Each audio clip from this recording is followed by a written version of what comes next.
just want to remind everybody that everybody's going to be on mute other than Eric and Paul, Scott, and me. And every once in a while, we might have a little bit of chiming in from Ted Ansink, who works with Paul on certain things. And when he chimes in, we might hear some grandkids running around in the background, and that's all good. That's wonderful. So, Eric, if you could do me a favor, go ahead and mute everybody except for you, me, and Paul. Yep. Okay, and have you set up the recording? I have. Okay, so I'm going to do that here as well. Okay, great, got it. Okay, so everybody, welcome to episode 15. I cannot believe that we are on our 15th episode since we do these about every 2 weeks. You can all do that basic math, I'm sure. We started these, Paul, right after the lockdown because the lockdown, as you may recall, happened right before Whiskey Week here in Chicago. Whiskey Fest and Binny's World of Whiskeys. And that week, we had all been planning to go to a bunch of different events, and when it was canceled, I finally said, the hell with it. We still have to do something, so let's get people together in any way that we can. As you know, I've made a lot of connections over the years in the whiskey business, so it was rather easy to get people to say, sure, we'll give you an hour of our time. Okay. Yep. I recall the original invites going out. They were, and I put out a few invites, and there were some friends of mine from Scotland who joined. So yeah, it's been rough. It's been really rough. But what I'd like to do is I'd like to ask you before we really get the formality started here. What are you drinking tonight, and why? I'm drinking the Armorik 10-year-old. Nice. Because it's been a moderately temperatured, humid and rainy day today here in Massachusetts. And I put about 220 miles on my car today, going to visit accounts and doing the work that I like to do, pertaining, obviously, it's the time of year. And I manage a large area of Massachusetts where I still work. I don't currently fly to New York, New Jersey, Connecticut, Delaware, Maryland, DC, or Pennsylvania currently because of coronavirus. So I'm working very hard in Massachusetts and supporting our team here. And that whiskey in particular, though, so why that one today? Why today? Well, again, on a wet and rainy day, it seems to work nicely. I feel a little rebellious, and you will note that this is the first Armorik with an age statement. I was going to ask you about that because I've been drinking Armorik for years, and I don't remember seeing that before.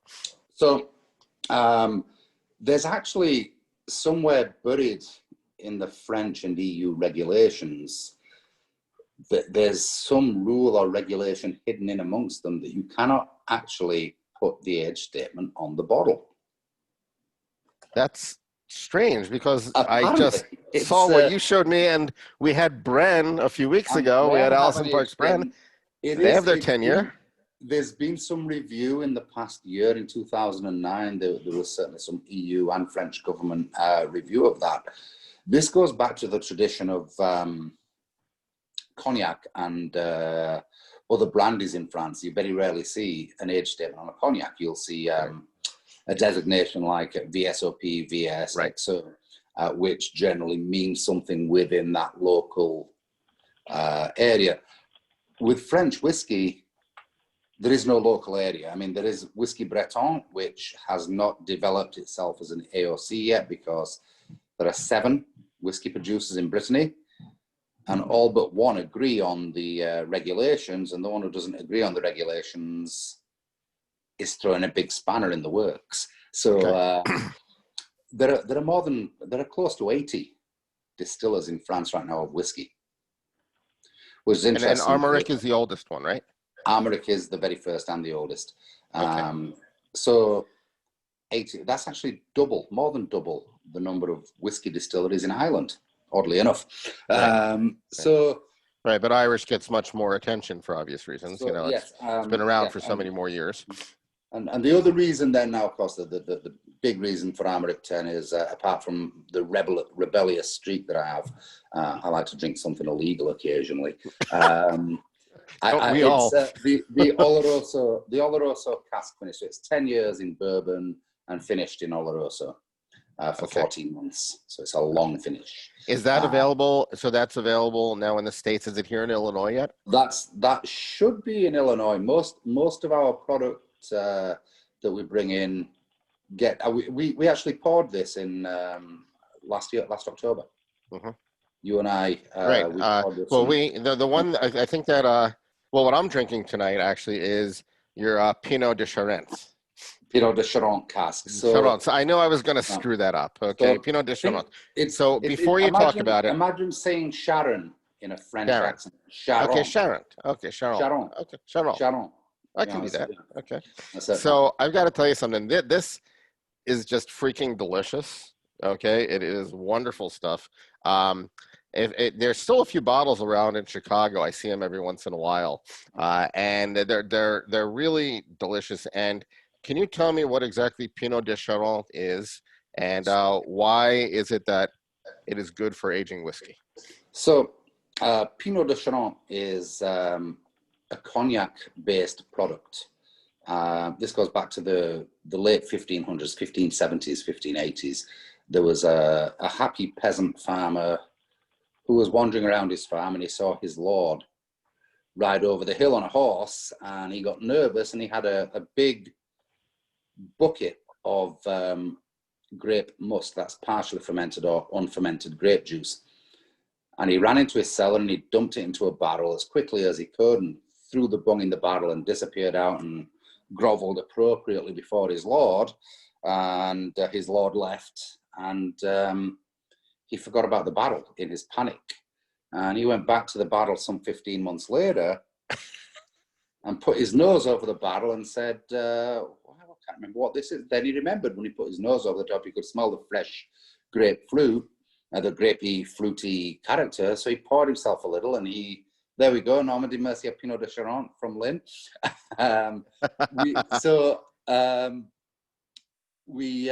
He sampled it, he liked it, and it became a product. And the regulations follow today that it's 1/3 cognac, 2/3 grape must or grape juice, fresh grape must, aged for a minimum of 15 months in a neutral cognac cask.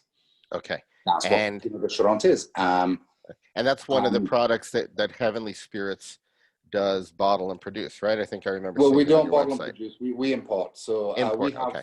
two producers, two cognac producers that make Pinot de Charente.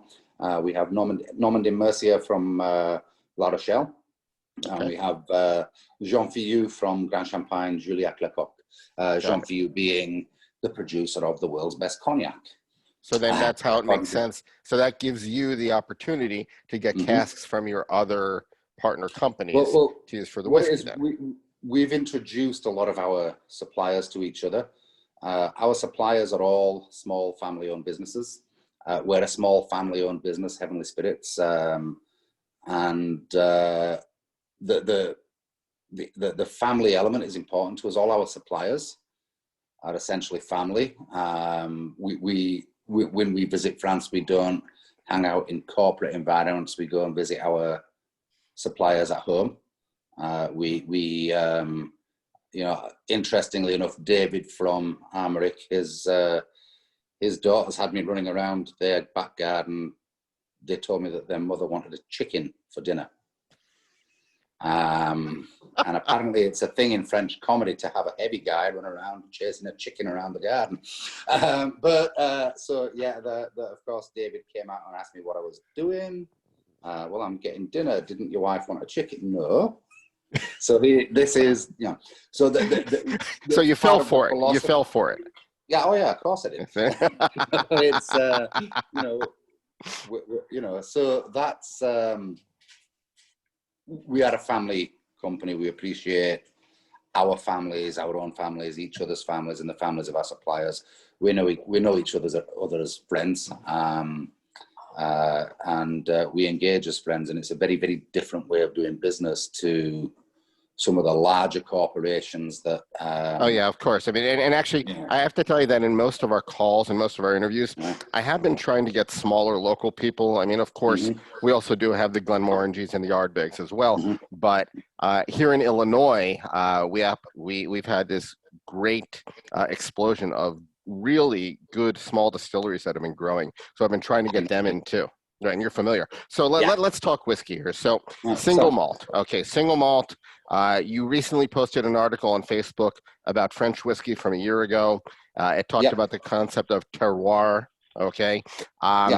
So tell us a little bit about the region in which Armorik is being produced and the barley that goes in here, the water, things like that. So the region is Brittany. Brittany is a peninsula in the central west area of France, just south of Normandy, just north of Cognac.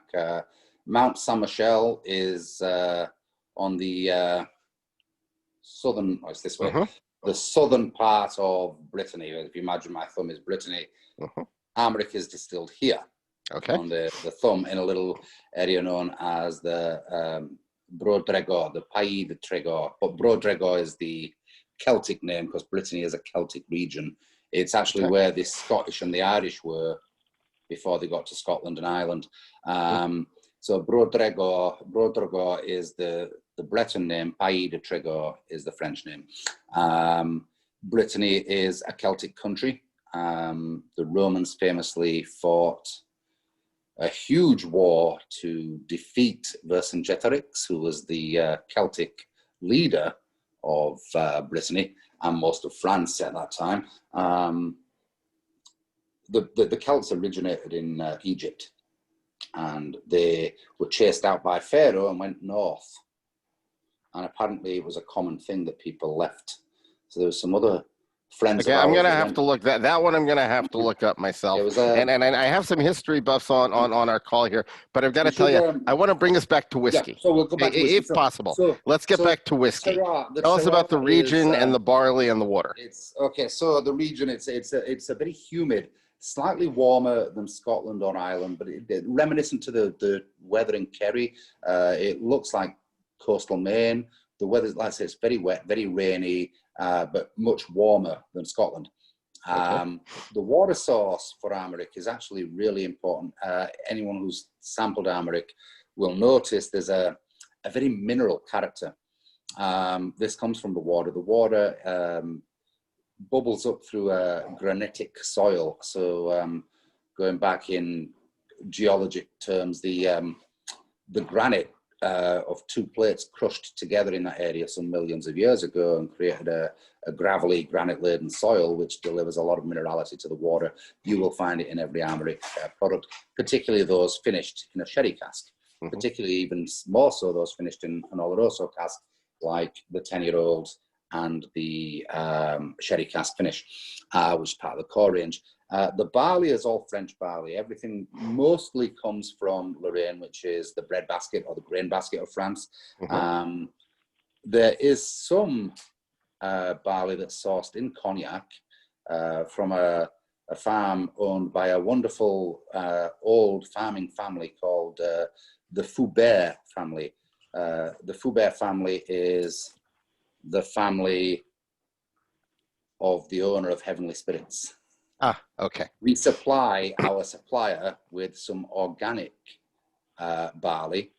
All the malting is performed and completed in Belgium because the Belgians are somewhat experts in malting barley, something to do with a bit of beer that they churn out here and there. But it's all French barley. All French barley, but once it goes to Belgium and it's malted, it's considered to be a product of Belgium.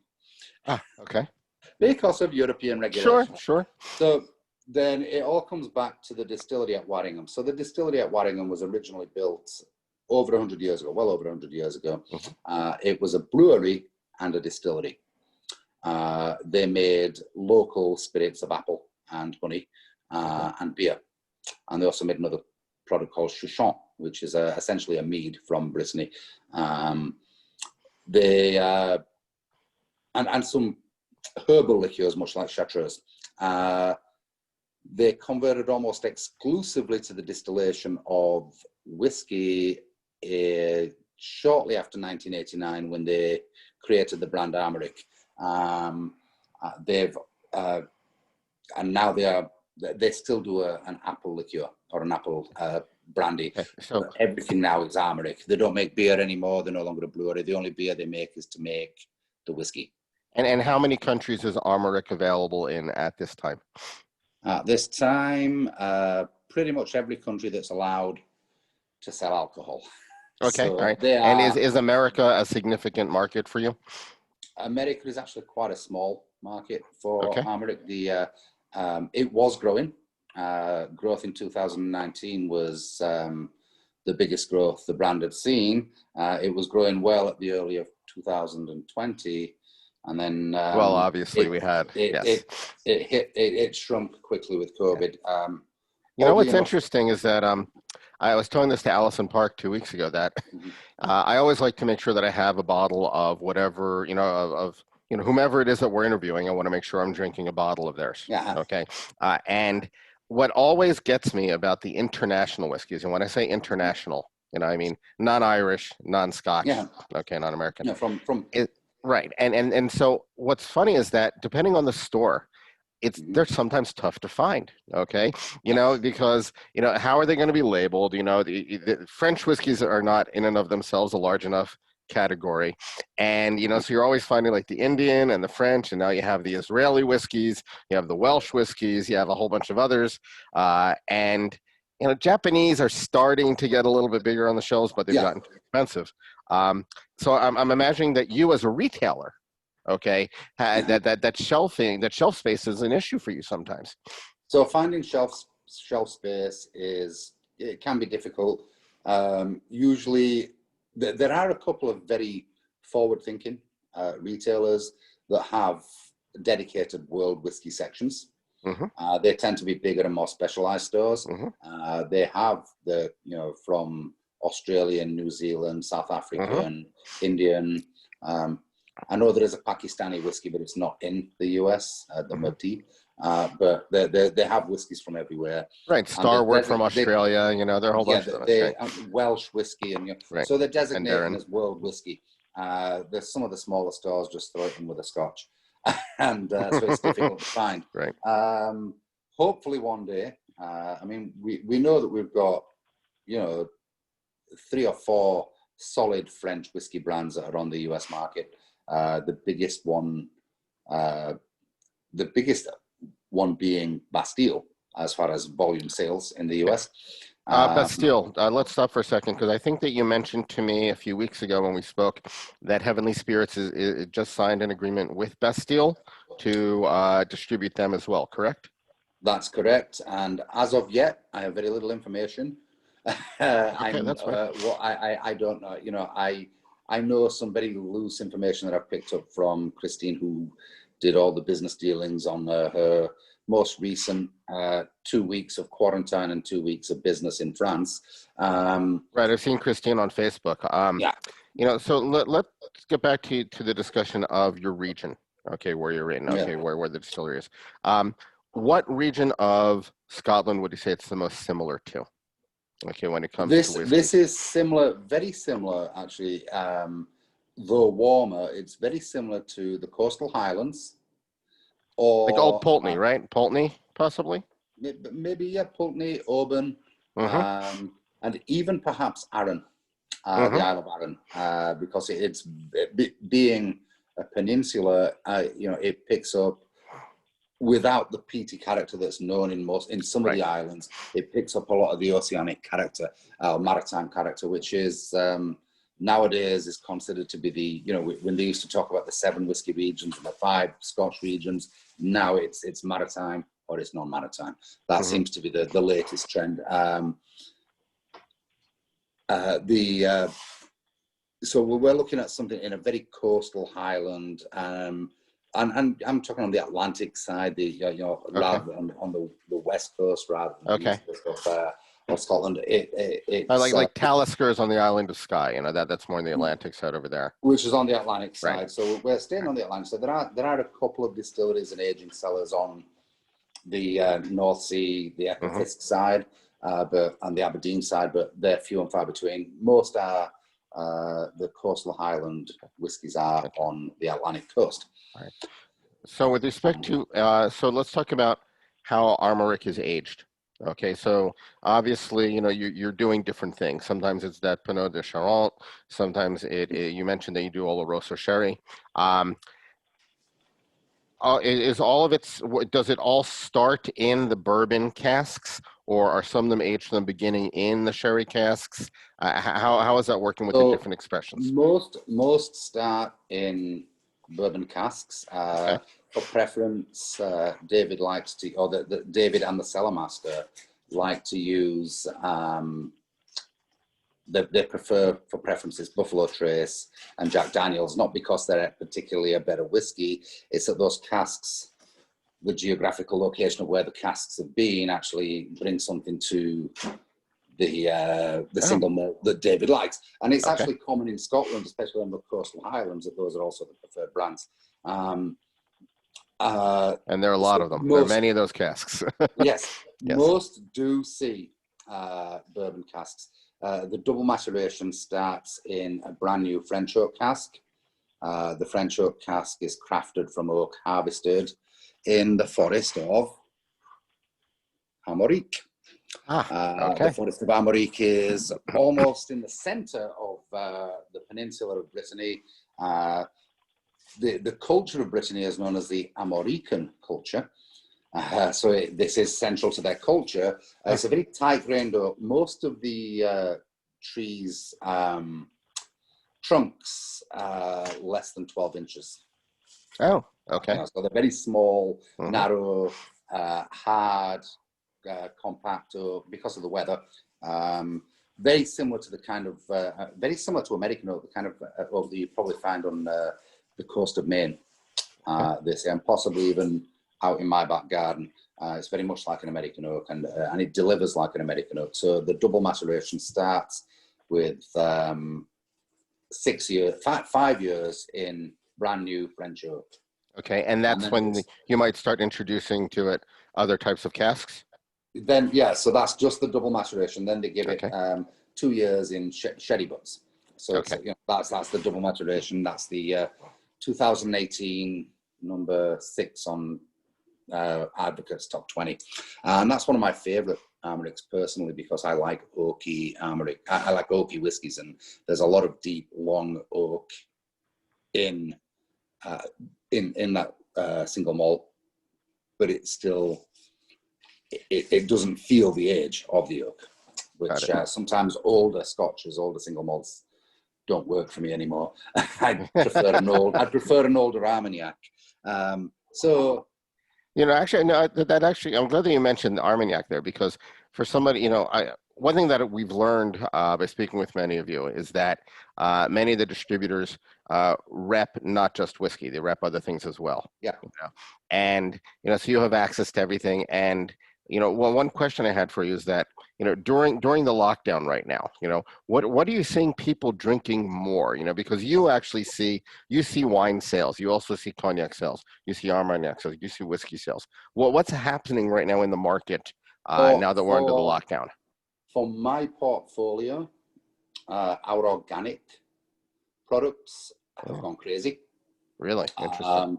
Armagnac growth, especially older Armagnac, has increased, incredibly. And the strangest one has been absinthe. Really? Interesting. The absinthe market has gone, and this is not just us, this is every absinthe brand on the US. It's just that, we see where we've placed our absinthe. It's the best selling in that particular store or that particular bar. It goes, there's a belief among some people that wormwood may serve to assist in preventing getting sick. So really, I've heard that wormwood does other things. Yeah, well, yeah, but not in the concentrations you find in absinthe. You need to have an awful lot of wormwood. Right. But wormwood, it's the Madagascan cure for COVID-19 is a herbal tea that is basically absinthe without alcohol. Really? You see, you've just given me another excuse to tell my wife about another bottle I have to buy. Okay, yeah. You know? Lamuse Vert, organic baby leaf wormwood, and yeah, the only true and natural French absinthe on the US market. So you know, that's shameless promotion. shameless. But You know, when I think of you, no, Paul, this is I think of somebody who's very humble, Paul, and somebody who's not effusive at all. That's what I think of you. well, Not you try. opinionated. Yes, yes. I'm Everybody opinionated here, now. I just wanted you to know that where Paul and I met.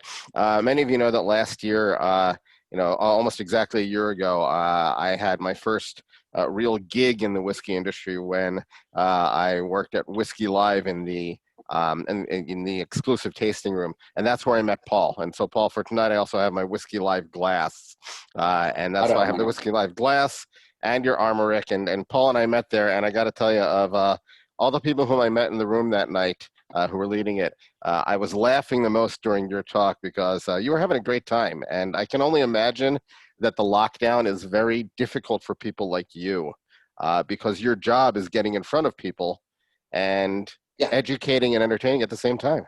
Yeah, that's true. It's certainly difficult. I've put myself at the front of the line for every and any vaccine that comes up. It's I enjoy my job. I haven't done a day's work since I started with Heavenly Spirits. It's a very different work environment than I've ever known. Even within the spirits industry, it's completely different. The level of knowledge, the level of expectation is higher, but the rewards are also greater. And I'm not talking financial rewards. You're actually respected as a member of something more than just a money-making team. We're here, we're passionate, we're excited about what we sell. We're ambassadors, not just for Heavenly Spirits, but for our suppliers, again, who are our friends. Our mission statement, or our description of who we are, is from France with love. That's our marketing campaign. Nice. We love our suppliers. They love us. They craft their products with their family's name on them, predominantly with love. And this is, Armorik is part of that from France with love philosophy that we have. And it's something that it's something that's real. It's, we are truly friends, which is, let's say, I had an uncle who worked for a very large Scotch producer for 30 years, and he never met the owner of the company, even though he was the malt master who made the whiskey. Don't tell me who it is. We don't want to know. No, we're not, I'm not allowed to say who it is. But, so this is, it's good. I like that, and especially somebody like you. You obviously like telling the story. I don't want to monopolize everything here. We still have some time for other people. Well, what I want to do is this. Eric, do you have any questions for Paul right now before we open it up to everybody else? At this point, I don't. Okay. I actually would like to bring Ted on for a second. Ted, can you do me a favor and unmute yourself for a second? All right, Ted, thank you. Are you unmuted? There.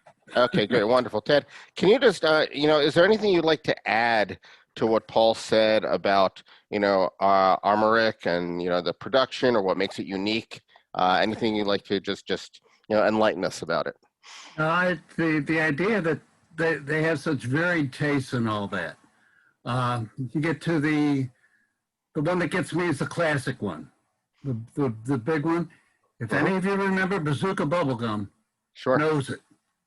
You will pick up Bazooka Bubblegum. 70% of the people I do tastings with, they look at me like I'm crazy. Then I say, knows it. And they knows it. Oh, yeah, Bazooka Bubblegum. The double maturation is probably one that goes the best during the tastings because, like Paul said, it was, number 6 Whiskey of the Year in 2018 by Whiskey Advocate Magazine. Yeah, and reasonably priced, too. Oh, they're all fantastically priced. Yeah. Having a problem getting a lot of them here into Tennessee, in the Knoxville area, having a problem with the distributor and, just trying to get the stuff into the stores and that. A lot of people, Tennessee's bourbon. So you've got to try to introduce them to Armagnac. We've done a pretty good job with the Armagnac, the Armorik. It sells pretty good once you get it on out there, and let people go ahead and taste it. Yeah. Okay. Got it. Wonderful. Thank you. So what I'd like to do now is, Paul, I have a bunch of other questions. I always prepare more questions than I have time for in case other people don't have questions. But I'd like to open up for questions, everybody. We don't have a million people here. So if anybody just wants to unmute yourself and ask a question, that'd be great. I know Michael Bloom almost always has a question. Michael, you have anything for us? I left for just a few minutes in the middle, and so I was wondering if you had covered where the grain in your whiskey comes from. Did you already talk about that? We did, yeah. I can answer that again. Yeah, no, it's okay. You can give him. Give him a short, quick very short. recap. Sure. So the grain is mostly from northeastern France in Lorraine. Okay. And recently, there have been some relatively local grain from just outside of La Rochelle in Cognac that is grown by a wonderful farming family known as the Foubert, the Famille Foubert, the daughter of whom is the owner of Heavenly Spirits, oddly enough. So we have started recently to supply our supplier with some organic grain. So, but we'll come to, I know one of the questions is going to be what's the future, and that will lead into that. So thank you. Why don't you answer that now? Okay, so laid down in the Armorik cellars, which have doubled in size in the last 2 years, interestingly enough, vast modernization. They have an extensive range of organic whiskies that have been created and they're currently aging. Organic is pretty much the future in Europe. It probably will be 20 years later in the US.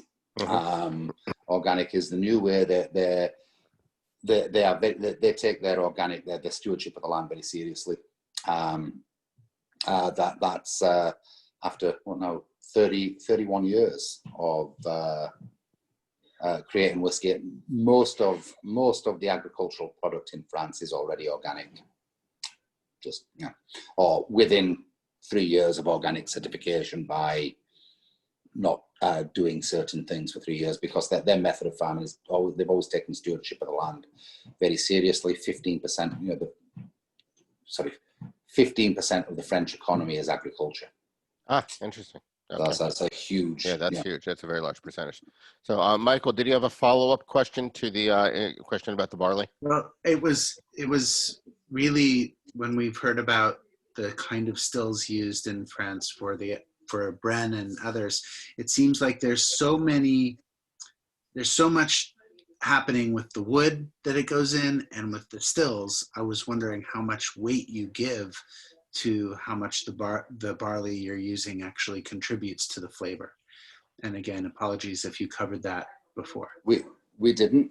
So I agree with 90% of people in the Scotch whisky world that the barley, whilst being important, it is not a huge influence. I know there is a discussion now that local single farm barley is a thing, and I also agree with that. And I'm curious to see more, or to learn more about that by experience. I'm looking forward to trying the Waterford whiskey that was waved around earlier.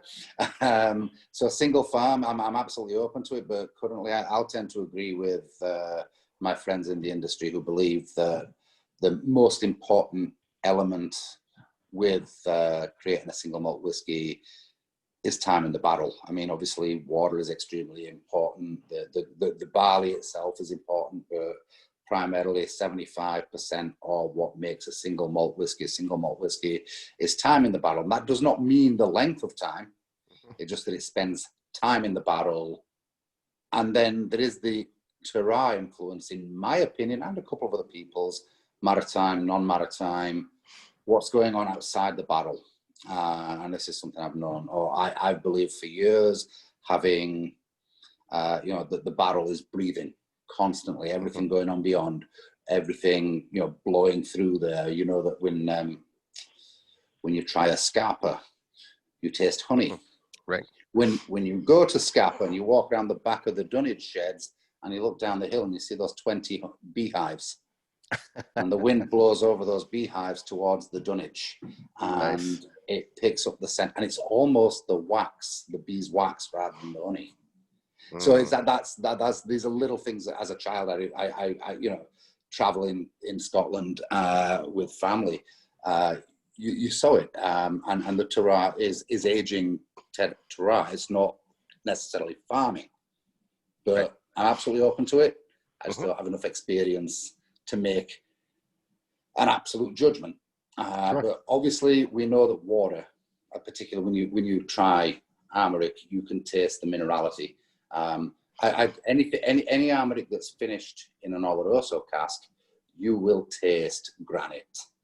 Not that you've ever actually tasted, but you can imagine that the power, the minerality, the harsh, brittle nature, you can find it, and that's definitely there in any Armorik aged, particularly in an Oloroso cask, which is probably why their preferred sherry cask is Oloroso, but it's not their only sherry cask. Right, of So, course. Of so course.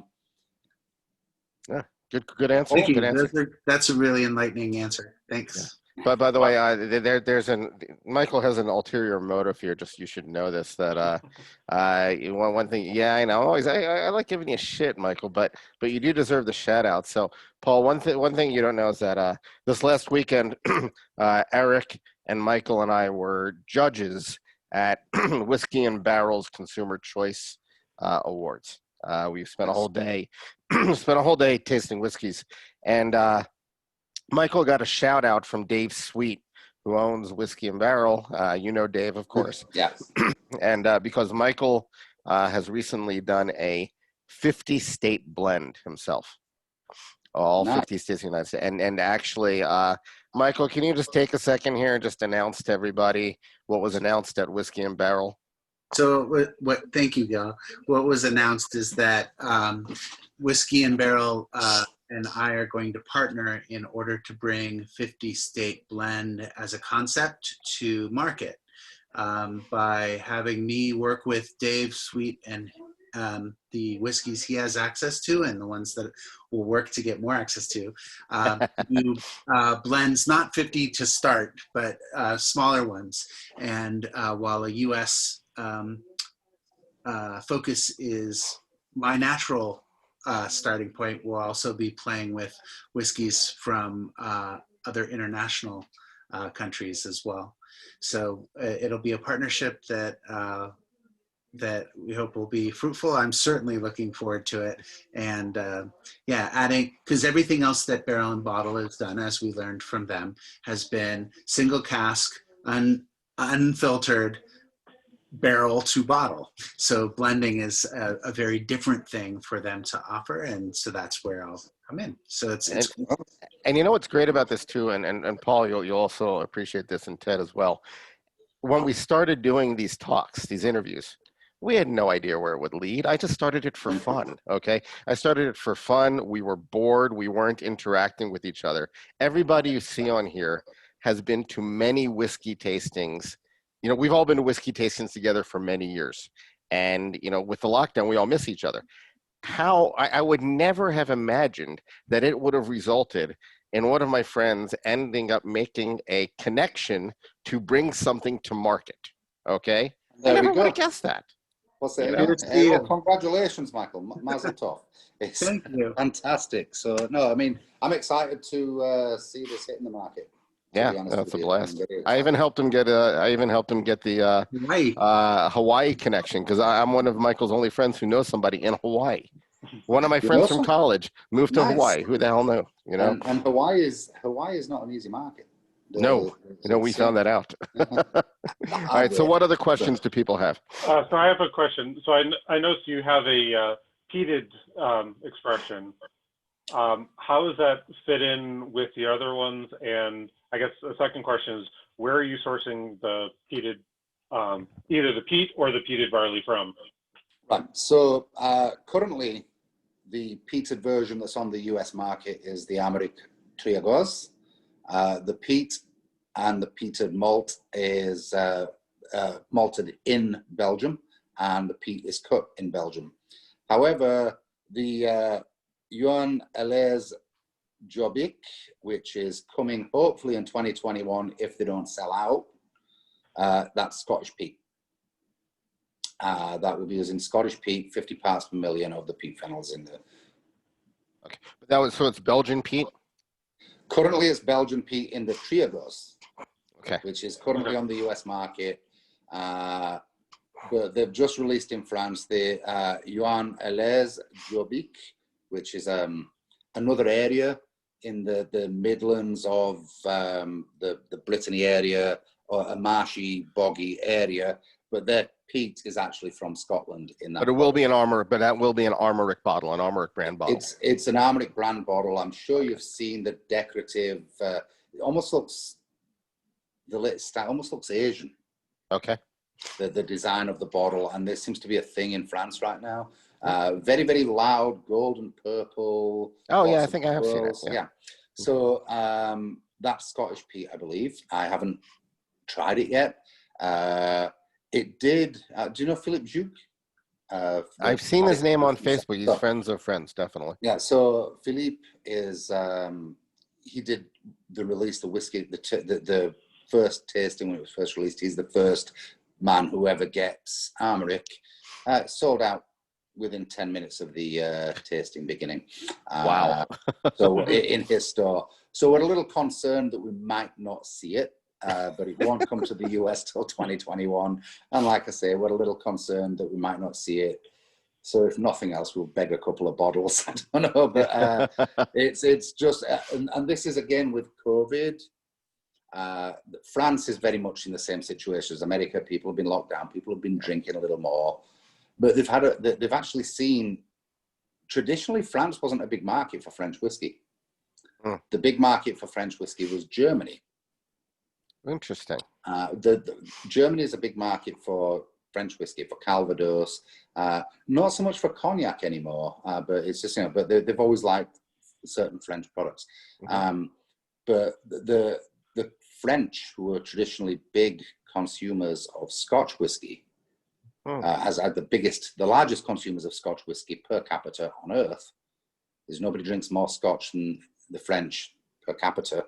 Really? I did not know that. Yeah. Well, that's why it's not surprising the French are making whiskey. So big whiskey drinkers. Every Frenchman I know is an absolute whiskey geek, and not just Scotch, but predominantly Scotch. And lately, whiskeys and rye and bourbon, they've really become. Armorik do make a rye, but they won't send it to America because they're selling too much of it in Germany and Belgium. Fantastic rye, So they've seen more of an increase of consumption of French whiskies in France, which is partially COVID, and it could also be slightly to do with the Brexit situation. So right, actually, I'm glad you mentioned Brexit there, because there's so many things going on in the world right now geopolitically, with tariffs, and of course with Brexit. How are those things affecting your business? So the tariffs haven't hit any French spirit. Okay. We were living on the edge of a knife until the 14th of February 2020, and it didn't happen.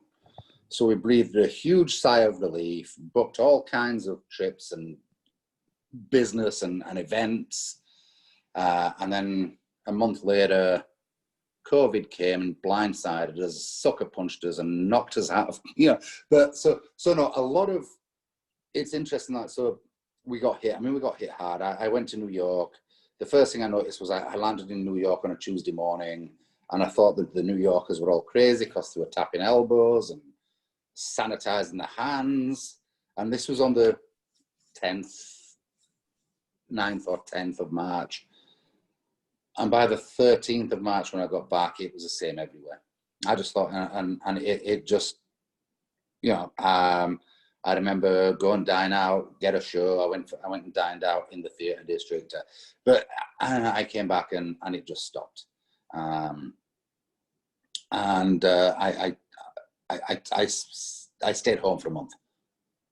Nobody in our family left the house for a month because having been to New York at the time was the hotspot, and so pretty much we, as a company, April was nothing. Mm. It was a dead month. There was nothing happened. A few sales. May, everything went crazy. What happened in April was everyone turned to drinking. They started buying box wines, jugs, handles. Wow. Tito's did fantastically well. I had stores telling me they sold 6 pallets of Tito's in a weekend. Jesus Christ. But this was April. We didn't do very much at all. Right. May, everything just went wild because everyone continued to drink like they were in April, but they were drinking what they liked as much as what they needed or what they felt they needed. Yeah, there was a little bit of a sense of desperation early on. There was this sense of desperation, a lot of people hoarding anything that they thought that they might possibly need without any consideration for whether or not it's something that they would want. Yeah. Well, I believe that there are something like at least 900,000 Americans who will wake up in 2053, October the 7th, and use the last roll of toilet paper that their parents bought this year. But, I mean, I don't do the panic buying. I was calmly, and one of the things I've always laughed, when we have a snowstorm, I always enjoy watching the panic buying. It's ridiculous. And having worked in a liquor store, it was always a great source of amusement to me.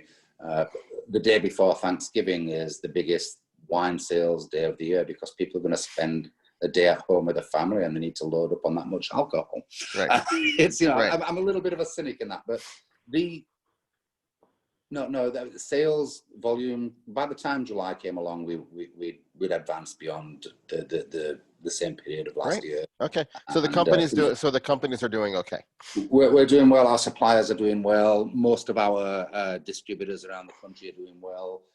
We've launched new products. We've brought from your friend Brian Sisk. We brought a couple of whiskies over and launched them in the Massachusetts market, and people are loving them. They're not serious whiskies; they're fun whiskies. The further rye, the further bourbon. But yeah, we're doing well. Our partners around the country are doing well. We've opened new states. So no, things are really doing surprisingly well. Where we feel lucky that we are still growing despite everything that seems to be going, everything that is going on. So Wonderful. we're. No, that's excellent. I'm glad to hear it. We're pretty close to the end of our scheduled time. What I'd like to know is, does anybody else have any other questions? And again, feel free to just go ahead and unmute yourselves if you do. Okay. All right. So then, I'm just going to quickly mention though, just talking of the future of Armorik. I mean, we know they've been distilling for over 100 years. They've been making single malt whiskey for over 30 years. In the future, some really, really fun things like barrel finishes to look for are a Palo Catoro, which is a sherry cask. The Palo Catoro sherry is somewhere between a Amontillado and an Oloroso. It's got the sweetness and the dryness. It's somewhere in between the two. It's almost like they're trying to make the Amontillado, and it goes wrong, and they end up with something that's a little bit like both that and the Oloroso. It's funny. We have a few wine. We do have on here a few people who drink a lot of wine. I know that Michael Bloom is a big wine guy, and then Lynn Schatz is also big on wine. I don't know about the others, but I know that they both have a rather good collection. And Michael was nodding his head when you were talking about the Amontillado. So, and then the one that really excites me is the Chouchon cask, which we may be getting in America. We don't know. Currently, you can only buy it at the distillery. Chouchon is a mead that's made from buckwheat honey. It's usually around 14%. It's honey and water. It's buckwheat honey, so it's a very robust flavored. It's a Chouchon cask finished Armorik. Oh, that sounds delicious. Yes. So, it's just that's something that you can currently buy at the distillery, but it's something that that we're going to request to bring to the US, because I've found in discussion with friends in the business, especially retailers, people know the Armorik brand, Mhm. but people who like whiskies nowadays don't generally buy routinely from the core brand. They want the latest and the greatest and the newest, and they'll rush out and grab it, and then they'll go, and maybe they'll pick out slowly the core brand that's on the shelf all the time. But people want something new, exciting, and that's definitely the American market. Oh, yeah. Always something new. So I'm trying to push David and Paul to, even if it's a tiny release. Well, I think it's a good idea. I will tell you that I think that that's smart because, World of Whiskeys, for instance. Okay, I've gone to World of Whiskeys now for over 20 years, right? And the typical thing that I like to do at World of Whiskeys, and now that I've gone so many times and I know so many of the brands, I know many of the distributors, I'll walk up to the table and I'll say, what do you have that's new this year? Because I'm so familiar with the others.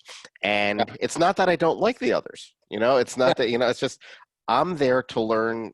I mean, obviously the social aspect, but when I go to a whiskey tasting, I do want to learn something new. I'd like to see something new. And if it's from a distillery that I already trust, I'm more likely to give it a chance to end up on my shelf. So, and I don't know if that's just an American thing or what, but I do see a lot of people doing that. It started in America. The Americans, from an outsider's perspective, growing up, we used to buy things advertised in the newspaper. Today it would be on the internet, and you'd fill in a form on the newspaper and send a check, and you'd get those little things that you'd throw out the window, those sticky silicone things, and they'd creep down the window.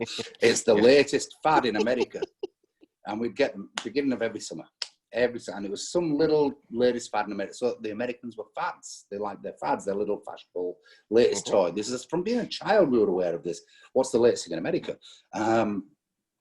And as we've grown up, and we got into the fads in the UK, and so in the US, the latest and the greatest. We'll see that the English like to find the latest and the greatest. The Welsh, the Scottish, not so much the French. The French are very austere and traditional, but the Germans, everything that's new and different and fun and exciting they're on it. The Irish the same way, but the Irish have kind of gone, rather than buying the latest and greatest and newest, they're creating it, which we hit early on with the single farm whiskies and the first seaweed gin came from Ireland. The first the first Calvados finished whiskey was Irish. So there's it's the Irish are on the forefront of manufacturing rather than consumption. That's but it's definitely a fun you're time. teaching us a lot. You are definitely teaching us things here, Paul. I'm appreciating it. We just watch the market. Yeah, talk to people. That's what I do. You're doing more than that here. You're doing more than that here. What I'd like to do now is this. I'd like everybody to unmute. Everybody, please unmute. Everybody, if you are so inclined. Not that I'm encouraging excessive drinking, but if you're so inclined, add a little bit to your glass, pour yourself another dram. And if you could all join me in saying cheers to Paul Scott. Cheers. Cheers, Paul. Thank you. Thank you. Thank you. Paul, thank you very much for your time here. Ted as well. Ted, I know you're here as well. So thank you, Ted, also for joining us and playing second to Paul, but it didn't look like it was necessary. But again, thank you.